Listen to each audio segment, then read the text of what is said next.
wfgr.com. It is 736, 98.7 WFGR. How about some quick traffic before we talk to Jim Breuer, Dave Cagley? All right, couple of accidents in Granville, Omaha, at Wilson. 28th at Wilson, a two-car crash there. Look for police on the scene. East and westbound I-96, the Ford north and southbound 131, running moderate to heavy. No major problems along US 31 from Holland to Muskegon. That's traffic on 98.7 WFGR. It is 736. I think I just said that a minute ago, didn't I? Yeah. Well, that's good. Well, you know what? We're not doing anything we haven't advertised. We are the most accurate time in all of West Michigan. So exactly. There you have it. Jim Breuer is going to be making a stop at Laughfest. The show is coming up on March 10th at 7 o'clock. It's going to happen at the Fountain Street Church. Jim, you got to be pretty excited about that. You know what's really cool is they're showing the love for me over there. I'm more than half sold out. I'm pretty excited about that. Well, I mean, you're kind of a hit in Michigan. Everywhere you play seems to do pretty good, doesn't it? Yeah, man. The last theater run I did in Royal Oaks really destroyed, and I just started toying with theaters this year, and I had no clue that I could sell like that. You know, I've been toying around the comedy clubs forever, and thank God this new agency is like, why don't you try theaters? I think you would do all right. And I'm nervous because, you know, when you're booked in 1,000-seat, you're like, oh, God, no one's going to buy tickets for that. And I think we're more than half sold out, which is great. And the good news is you're playing at church this time.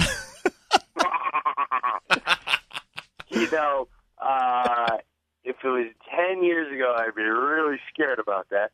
But the good news is it doesn't matter if I was at a church, in a venue, at a club. The material rocks anywhere. Yeah, you're doing a great job. And this new tour that you're out on, this what is it? It's the metal what now?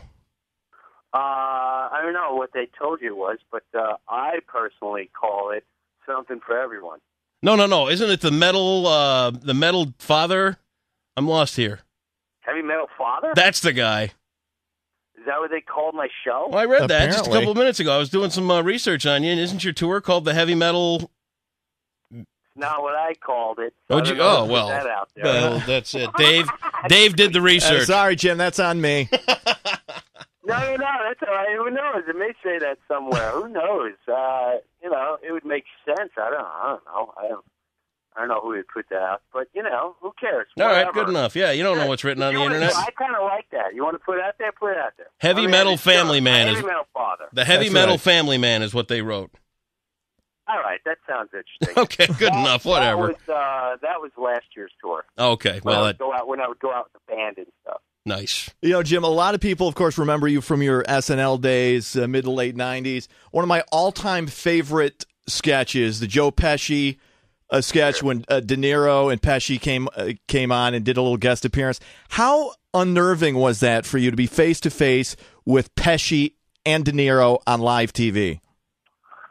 Well, the unnerving part was it's a little funny when you say that now. People are like, who cares? You haven't seen Pesci in anything. But he's been gone a long time, hasn't he? He's been, at the time, that was De Niro's first TV spot ever. Wow. And for those two icons to walk on at that time, it was monstrous. And I had to meet Pesci before it happened. And I just remember thinking, oh, man, I'm going to be in Goodfellas Part 2. I'm going to be in all the mob flicks. He's going to love me. And the first thing he did was he sat me down, and he goes, listen, you're going to thank me for giving you a career? And it got really squirmy and awkward for the next 10 minutes. Until he finally was like, listen, I'm busting your chops. Come on, let's go out and have a good time. So he was fine with it then? What's that? He was fine with your impression. He wasn't, didn't bother him. Not at first he wasn't. He made it clear he wasn't a happy camper about the whole thing. And then I think when he busted my chops for about 20 minutes of really scaring me to death, and realized I had no intentions of being mean, and I just did it out of envy and respect. Then he lightened up. Yeah. But for a while there, I thought I was going to be paying 10% to the mafia and doing films in Nicaragua and all those. Yeah, you never know. Pesci seems like the kind of guy who could be connected, or is? I wouldn't doubt it, to be dead honest with you. That's the way he was dressed that day. Talk a little bit about comedy. I mean, you've been at this for 20 years now on the road. What kind of changes have you seen for the good or the bad or indifferent or whatever with the comedy circuit? I think the best thing is the social world, where, especially the new comics, it's a new wave, because I remember being a kid and they would say, in the future, anyone could be a star. Yeah. And it's true. It's really true. 20 years, I'm putting out specials or whatever, and I have to rethink everything, because the kid who puts up 3-minute videos every Monday is getting 20 million views of him just talking in the camera, doing a funny bit with his dog, or like, here, I'm going to go mess with this old lady. That, he's getting paid $500,000, and he's a star, and they're getting TV shows, and they're getting put in films. That kid, remember that kid, was he Freddie? Went on Nickelodeon. He talked like this all the time. Oh, yeah, I know who you're talking about, yeah. He went into movies and everything else, and he just was putting up YouTube videos. So it's definitely podcasting, all that jazz. It's now about developing your own audience. Yep. You don't have to rely on Comedy Central and everything else to put you out there. Well, some of your best stuff was the Comedy Central Premium Blend. That. I mean, those were just absolutely hysterical. It's been great to see how, like, guys like you and Jay Moore, how your acts have evolved since you've, gotten married and had kids. Right. And they're, you have to evolve. I could be married with kids and living with parents and talking about, hey, when you're Friday night and you're wasted, and, how about those hot chicks when it's not my life, so. Yeah. I can't relate to it. Your dad lives with you, is that correct? Yeah, dude. Yeah, 90 years old, lives with me, changing diapers, feeding, getting them out of the tub. It's like having a 2-year-old, a 5'9", 200-pound 2-year-old. But you got, trained yet. In all honesty, though, I know we're here to promote the show coming up at Laughfest and everything, but that's really admirable of you to be able to do that. I think the world of you for being able to, because a lot of people can't do that. I think we kind of lost out on a lot of that. We the last 20 years or so, you've been brainwashed to make all you can make, be all you can be, super educated, and that entitles you to be better than anyone else. And quite frankly, that's not the truth, and you